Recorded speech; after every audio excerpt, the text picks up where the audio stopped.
Bonjour, on est en direct du marché de l'art, c'est Marion Dupuche-Rambert et je suis Art Advisor.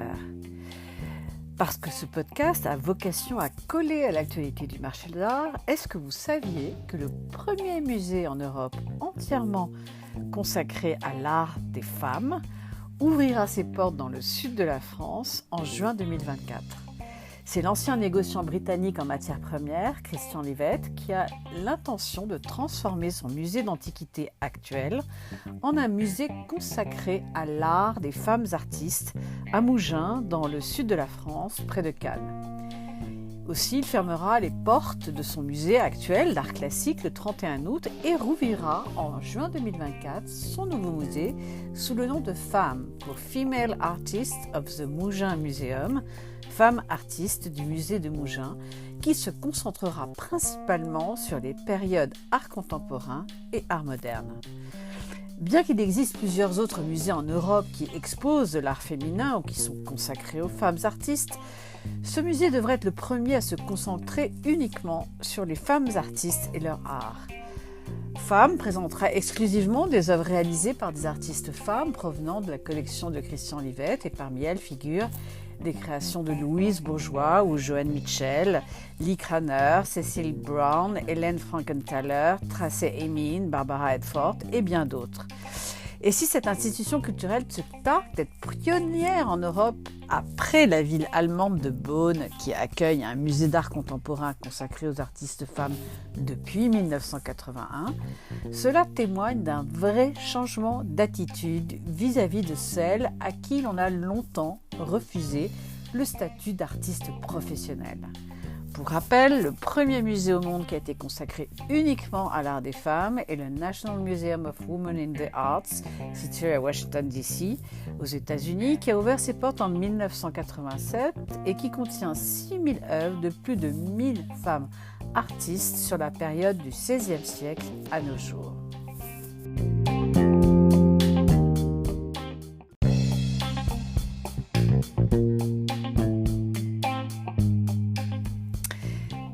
C'est pas nouveau, l'égalité des sexes sur le marché de l'art fait couler beaucoup d'encre, et ce depuis toujours. Les artistes femmes représentaient en 2019 2% du marché de l'art, et le dernier rapport d'Art Basel, intitulé A Survey of Global Collecting in 2022, est très porteur d'espoir à ce sujet, car il révèle que le curseur est en train de bouger et que les femmes artistes représentent 42% des œuvres dans les collections en 2022 contre 33% en 2018. Alors, si l'étude ne conclut pas que cette évolution est uniquement le fait d'une génération spécifique, certains éléments suggèrent que les millennials, c'est-à-dire la génération Y, sont en partie responsables lorsqu'il s'agit de collectionner des œuvres d'art ultra contemporaines créées par leurs pères, donc qui sont nés après 1974. Par ailleurs, l'histoire raconte depuis que des femmes ont rejoint le cercle très fermé des grands collectionneurs. Les artistes femmes s'affichent et s'achètent de plus en plus.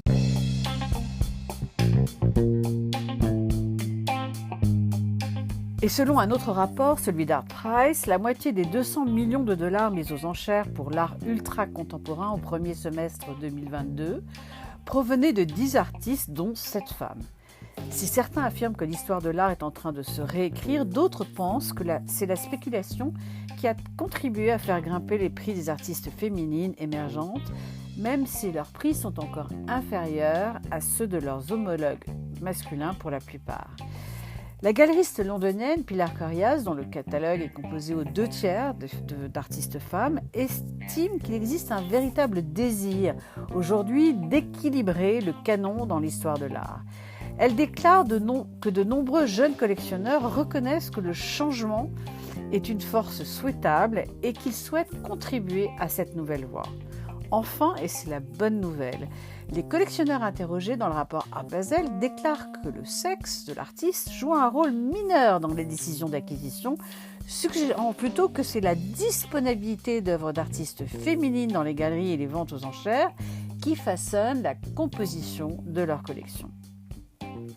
Alors la mise en avant des femmes peut toutefois s'avérer une voie semée d'embûches. Et en référence, je citerai la réaction de certains lors de la Biennale de Venise de l'année dernière qui a été assez mitigée. Celle-ci était organisée par la conservatrice italienne Cecilia Alemani et dans cette édition, les femmes artistes ont été beaucoup plus nombreuses que les hommes, tant au Giardini qu'à l'Arsenal, dans une proportion d'environ 9 pour 1. Et selon le dernier rapport sur le marché de l'art d'Art Basel, les galeries ayant moins de 20% de femmes artistes dans leur programmation ont vu leurs ventes stagner ou diminuer d'une année sur l'autre, alors que les ventes ont augmenté de 20% pour celles qui avaient plus de 80% de femmes artistes.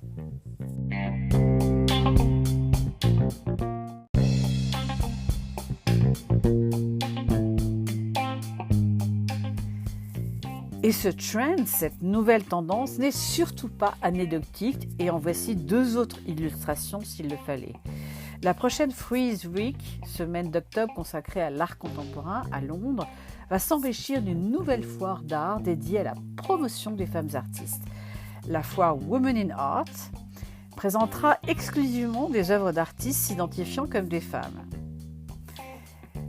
Elle se tiendra du 11 au 16 octobre au Mall Gallery de Westminster et souhaite corriger, selon leur communiqué de presse, les inégalités dans le marché de l'art, qui est considéré comme un secteur hostile à de nombreuses femmes. Car selon sa fondatrice, Jacqueline Harvey, il n'est pas facile d'entrer sur le marché de l'art commercial en tant que femme artiste et la progression de carrière est difficile.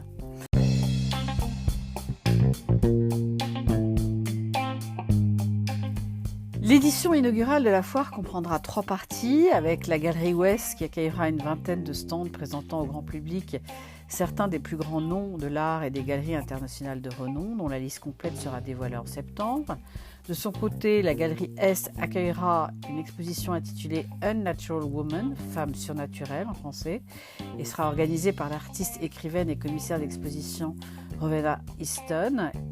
Et la Galerie Nord accueillera une exposition-vente d'œuvres d'artistes contemporaines sur le thème The World is a Family, le monde est une famille. Même si, comme le souligne sa créatrice, tous les artistes trans et non-binaires seront également éligibles, car cette foire vise l'inclusion et non la discrimination. Il s'agit alors d'entamer une conversation et de s'inscrire dans une revalorisation des artistes femmes après des siècles d'ostracisation. Le manifeste de la foire est clair, puisqu'elle ambitionne de corriger le déséquilibre entre les sexes dans le milieu de l'art et donner aux artistes femmes, aux galeristes et aux curatrices l'opportunité de montrer leur travail et de contribuer au développement d'un échange d'idées autour du genre, de la sexualité et de la culture.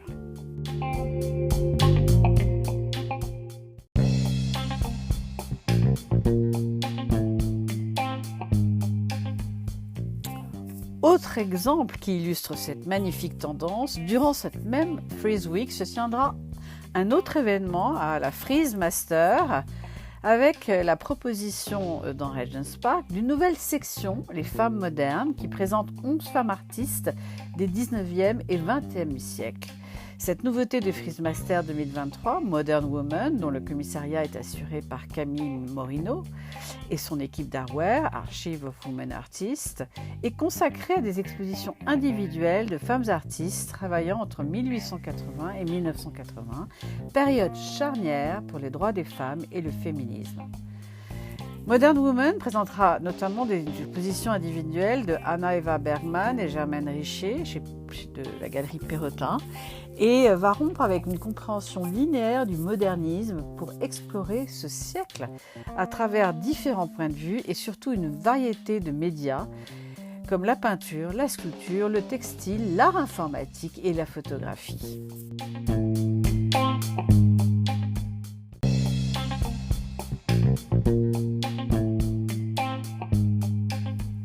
Et une seule femme artiste figure dans le classement d'Artnet des artistes les plus recherchés sur sa plateforme. Il s'agit de la japonaise Yayoi Kusama, connu pour son univers fantasmagorique et délirant où les poids sont déclinés à l'infini.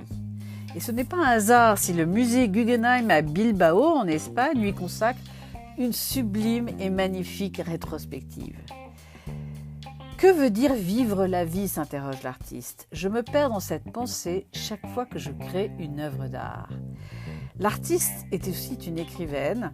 Elle est japonaise, elle est née à Nagano en 1929 et c'est une personnalité à part qui est admirée depuis longtemps par les historiens de l'art pour sa trajectoire très pionnière qui a embrassé de multiples mouvements artistiques dès les années 1960 jusqu'à nos jours.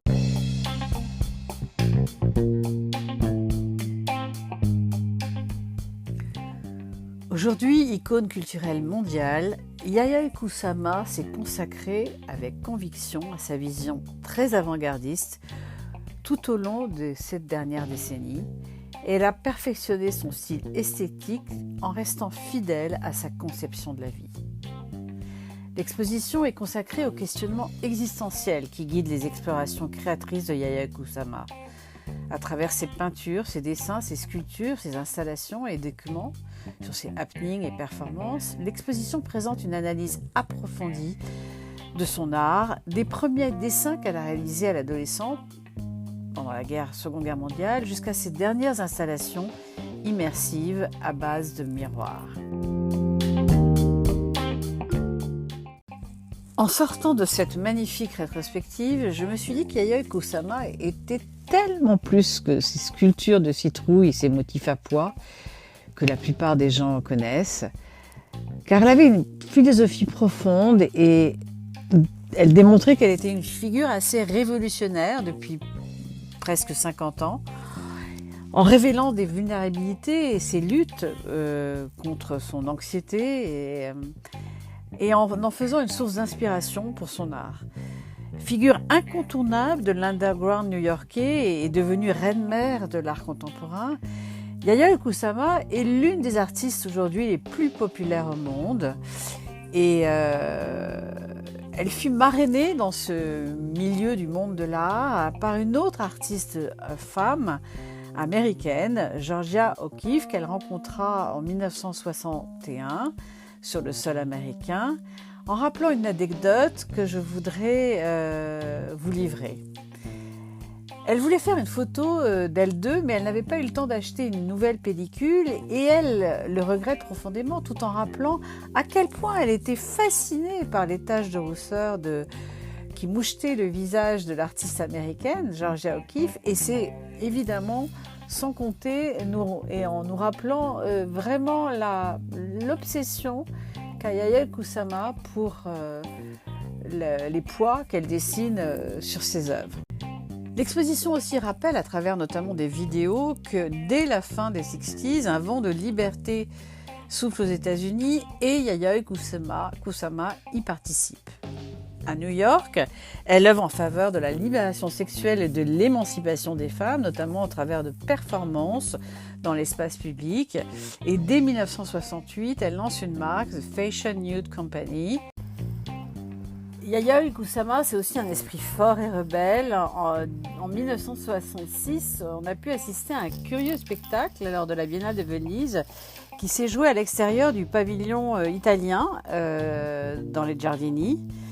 Car en réponse à sa non-invitation à la traditionnelle grand-messe de l'art, Yayoi Kusama a déversé dans les canaux autour des Giardini plus d'un millier de boules miroirs, aidé en cela par la présence d'un fidèle ami, l'artiste argentin Lucio Fontana, qui a d'ailleurs financé l'œuvre qui s'est intitulée Narcissus Garden et que l'on peut voir aujourd'hui à Miami aux États-Unis. Et par ailleurs, c'est une artiste de son époque. Au début de la crise du Covid-19, du haut de ses 91 ans, elle adressait au monde un long poème en guise de réconfort. Et elle nous laissait comme, message, extrêmement augural. Il est temps de chercher un hymne d'amour pour nos âmes. Au milieu de cette menace historique, un court moment de point lumineux vers le futur.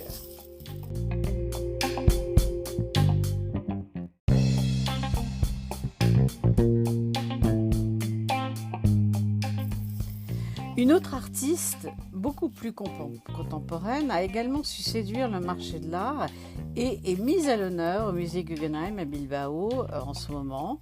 C'est l'artiste et écrivaine londonienne Lynette Yiadom Boakye, dont les parents sont ghanéens, qui a connu pour ses peintures de personnages poétiques et atemporels, capturés dans leurs moments quotidiens de joie, de camaraderie ou de solitude, énormément de succès depuis maintenant une vingtaine d'années.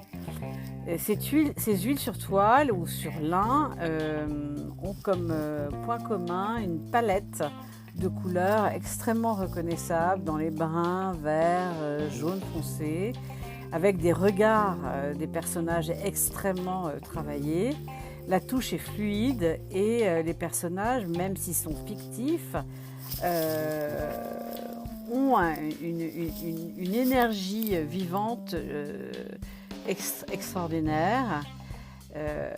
Cette artiste, elle ne travaillait pas avec des modèles, mais avec sa mémoire et avec les personnages qu'elle en sort. Et ses compositions sont inspirées de différentes sources, de ses dessins, de ses scrapbooks qu'elle utilise en dehors de chez elle, de ses souvenirs et surtout de l'observation de sa vie quotidienne au Royaume-Uni. Les détails des tableaux, les vêtements, les chaussures ou l'absence de chaussures, le décor du fond ne permettent pas de situer vraiment les personnages dans un contexte particulier. Et d'ailleurs, ces personnages parfois sortent du cadre de la toile, ce qui dénote une vraie, je dirais, liberté de la part de l'artiste qui s'affranchit de ce canon de l'histoire de l'art. Et les tableaux à Guggenheim étaient présentés à une certaine hauteur, pas très haute justement, et l'artiste disait lors d'une interview au moment du vernissage de l'exposition qu'elle avait souhaité que ces tableaux soient accrochés pas trop haut au niveau de sa hauteur. Et donc même dans l'accrochage, elle a souhaité mettre sa patte, son empreinte, sur des fonds verts absolument extraordinaires qui faisaient ressortir ses corps et ses visages et qui nous plongeaient dans les récits imaginaires que tissait l'artiste dans tous ses portraits. Par ailleurs, il y a des titres poétiques qu'elle donne à ses œuvres et qui invitent à la réflexion, même s'ils ne vont pas dans l'interprétation de l'œuvre en tant que telle, mais ils permettent à l'imagination du spectateur, du regardeur, de franchir, je dirais, cette distance qu'il y a entre l'œuvre et celui qui la regarde. L'exposition a été extrêmement bien nommée, puisqu'elle s'appelle « Nul crépuscule n'est trop puissant », puisqu'il s'agit de tableaux qu'elle a fait, et de peintures et de dessins au fusain qu'elle a fait pendant la pandémie, et qui représentent une sélection de plus de 70 peintures et dessins au fusain, et qui sont montrés au public pour la première fois. Donc c'est vraiment une exposition à voir et à revoir, qui, à mon avis, sublime aujourd'hui le talent de cet artiste extrêmement collectionné à travers le monde, dans des musées et dans les plus grandes collections privées. C'était pour moi une exposition qui a constitué une occasion vraiment extraordinaire de la redécouvrir. Je l'ai rencontrée en 2015 à la Serpentine Gallery à Londres. Et là, j'ai vu à la fois son évolution et sa consécration, ce qui m'a énormément touchée. Et ses dessins au fusain sont d'une précision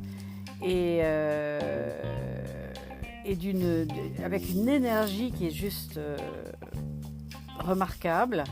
Et quand ils sont exposés à côté des peintures, il témoigne à la fois de sa dextérité technique de cet artiste qui a été formé dans les plus grandes écoles d'art du Royaume-Uni et de sa capacité à utiliser différentes techniques artistiques pour reproduire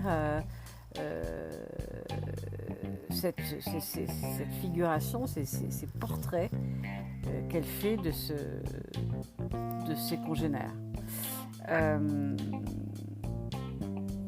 Comme je le disais, elle est diplômée de la Central St. Martin College of Art and Design, qui est une des plus grandes écoles d'art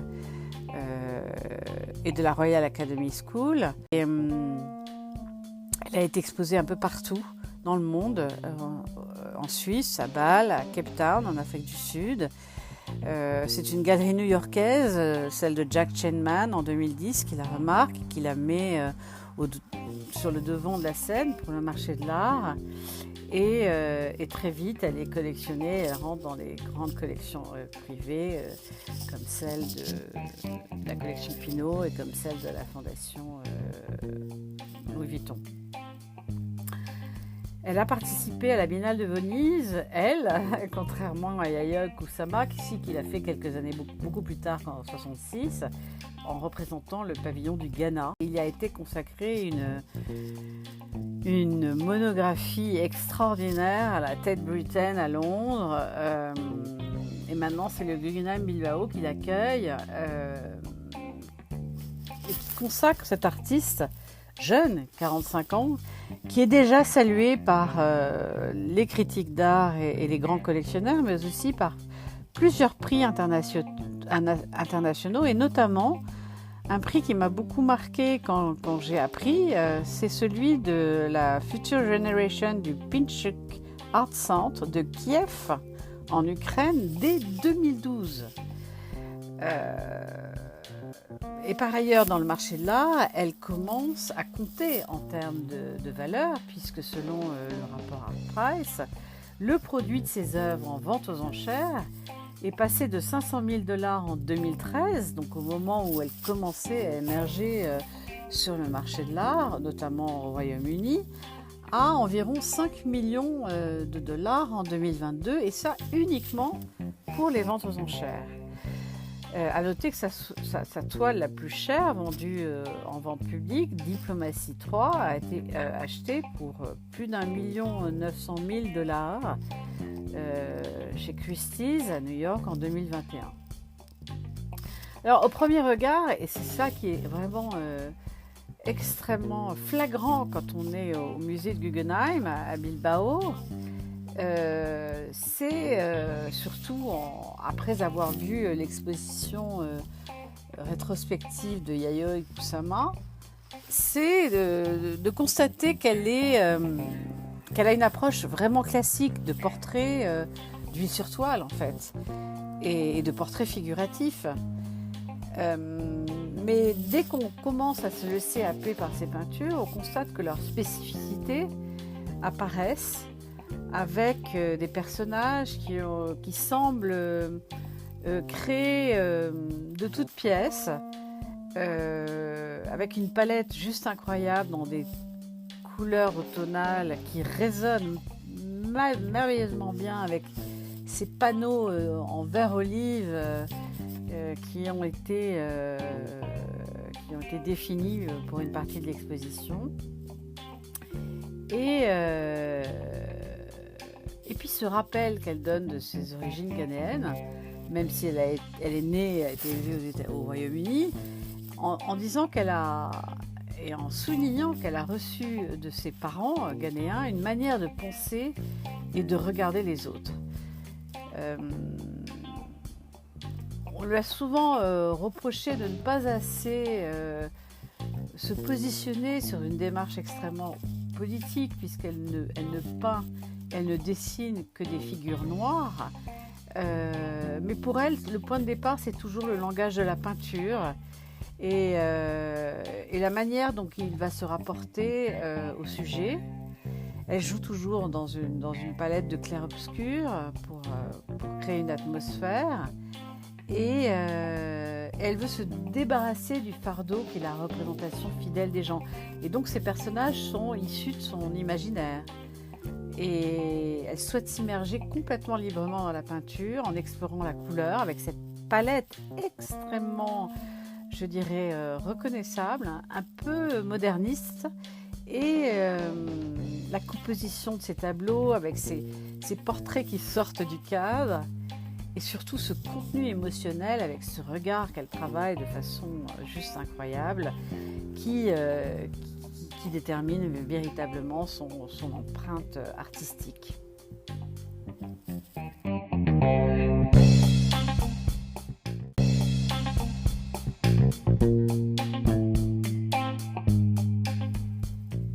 Les femmes artistes prennent enfin leur place. C'est indéniable, la place qui leur revient. Mais certains s'interrogent sur le fait que des musées, voire des foires, leur soient uniquement consacrés. Est-ce que c'est une bonne ou mauvaise idée ? En fin de compte, le temps nous le dira. Il se positionnera sur ce marché de niche qui est en train de se créer ou pas. Et si, grâce à cela, on va pouvoir changer la dynamique du marché de l'art en général. Alors, si l'égalité homme-femme est encore loin d'être atteinte dans le marché de l'art, seuls 12% des œuvres incluses dans les collections des plus grands musées américains ont été réalisées par des femmes. Est-ce qu'on ne risque pas de renforcer l'idée selon laquelle le genre féminin, notamment, est un critère de sélection ? Le débat est complètement ouvert. Et d'ailleurs, l'une des partenaires de la nouvelle foire de la Frieze Week, qui va s'ouvrir en octobre à Londres, souligne qu'elle n'est pas sûre que montrer des artistes femmes séparément de leurs homologues masculins et de les dissocier du marché de l'art soit finalement le meilleur moyen de faire bouger les choses. Néanmoins, c'est un puissant appel à l'action, call for action, et un signe que les galeries changent et s'adaptent de plus en plus à la disparité et la diversité des artistes contemporains. Lentement mais très sûrement, les femmes changent de statut dans l'art et c'est vraiment l'excellente nouvelle qu'il faut retenir aujourd'hui au mois d'août 2023. Car si longtemps elles ont été cantonnées au rang de muses ou voire de modèles, leur place en tant qu'artistes professionnelles est enfin reconnue et notamment pour leur contribution dans l'histoire de l'art.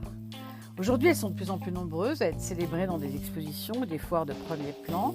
Et parler du travail des artistes féminines sans avoir enfin à préciser leur sexe, leur genre, ça se banalise et c'est vraiment un recalibrage qui est plus que bienvenu. À l'heure où on accorde de plus en plus d'importance et surtout de valeur aux œuvres produites par ces femmes artistes. Mais des disparités subsistent, il ne faut pas se cacher. Les créations d'artistes femmes ne représentent que 3,3% des 187 milliards de dollars dépensés lors des ventes aux enchères entre 2008 et la première moitié de l'année 2022. Et des associations à travers le monde, et notamment l'association AWARE, veillent afin de donner une meilleure visibilité aux femmes artistes. Et cette association, AWARE ou AWARE en anglais, produit 1000 biographies bilingues pour démontrer qu'il y a eu énormément d'artistes femmes dans tous les pays, dans tous les mouvements, dans toutes les époques et toutes les avant-gardes et participe ainsi à souligner et à éclairer leur présence dans l'histoire de l'art.